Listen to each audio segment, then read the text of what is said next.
Pranam. Welcome to the world of Jainism. This is the first episode of Jain Itihaas. Today we'll learn Shri Veer Gautam Charitra. After most of the Dusham Susham, which is the fourth ara of the time cycle, had passed, on the midnight of Chaitra Shukla Teras in Kshatriya Kund, Prabhu Veer was born from the womb of Mother Trishla. To celebrate his birth, Chappan Rikumarik performed Sutika Karma, and an Indra from Saudharma Devlok took him to Panduk Van on Mount Meru, where Prabhu's Janmabhishek was performed by Indras and Indranis. Priyavanda Dasi gave this good news to King Siddharth, who was so happy that he gave all his ornaments except his crown to Priyavanda Dasi and freed her from being a Dasi. Next, we move to the time when Prabhu was 8 years old and he used to play with princes of his age on the outskirts of the city under a peepal tree. The game he used to play was called Amalki, where two princes would race and the person who would touch the tree first was the winner.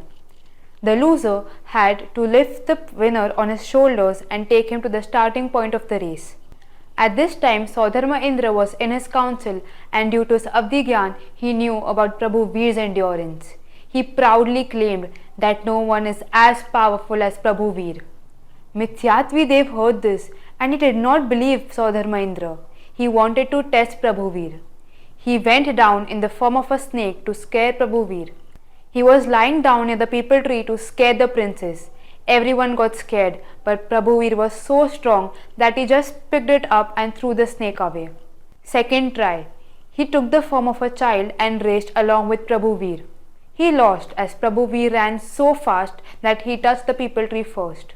Now that Mithyatvi Dev has to lift Prabhu on his shoulders.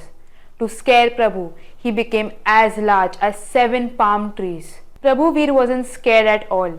He used his fist and attacked the Mithyatvi Dev using Vajra Prahar. The Mithyatvi Dev was so embarrassed that he came back to his original form and he said, Prabhu Veer, I believe now that you are the bravest of the brave. You are Mahavir. And this is how the name of Prabhu Mahavir became prevalent. One day, Mother Trishla and King Siddharth took Prabhu Veer to school on an elephant. Looking at this instance, the Indra's throne trembled. He thought, Prabhu Veer already has 3 Gyan since birth. What are they going to even teach him at school? He took the form of a Brahmin and went to the school teacher, and he asked him questions about grammar. The teacher could answer none of them. He asked those similar questions to Prabhu Veer, and Prabhu Veer solved all those doubts easily. The teacher of the school was in a shock. How could this little child answer all these questions so easily? This is when the Indra took his original form and introduced Prabhu Veer. Looking at this, the Brahman fell on Prabhu's feet and said, You are an ocean of knowledge. You are my Guru. Prabhu Veer gave the teacher several gifts.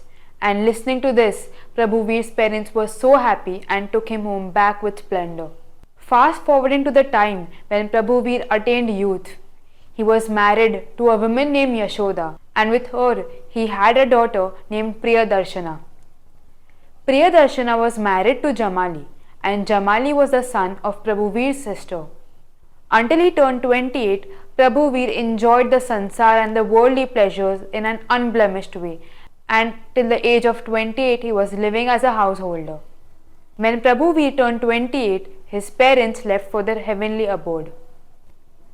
He went to his elder brother Nandivardhan and asked for permission to take Diksha. He said that it was my vow to stay at home until our parents were alive, and now my vow has been completed. I seek your permission to take Diksha.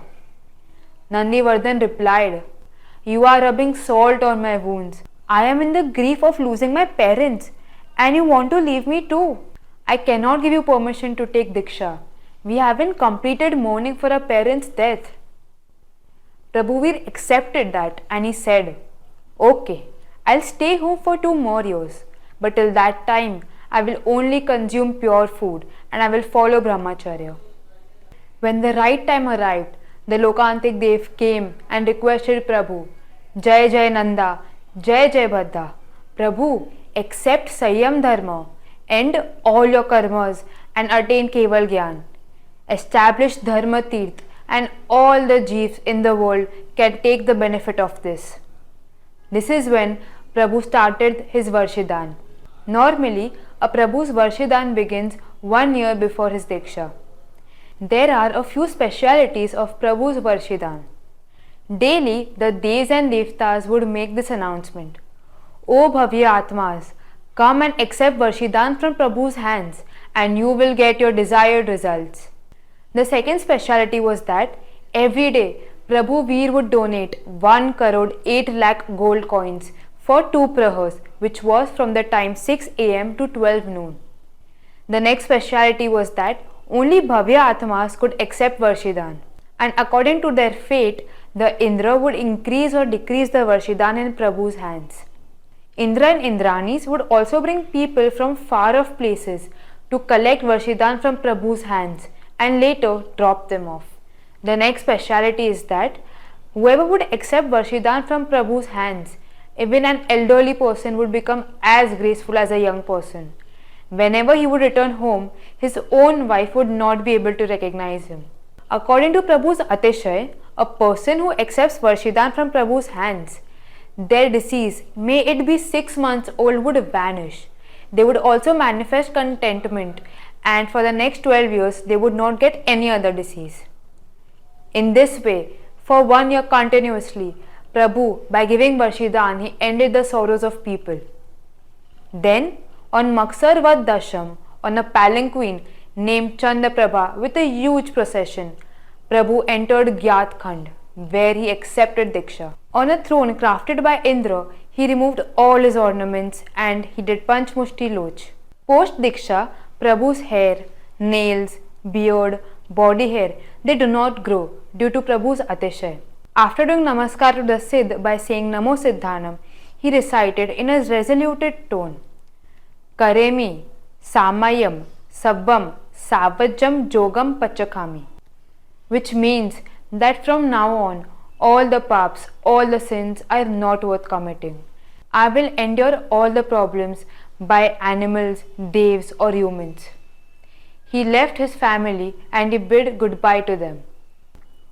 In this episode, we've learned about Prabhu's story from birth to Diksha. In the next episode, we'll learn about Prabhu's Upsarga. Pranam.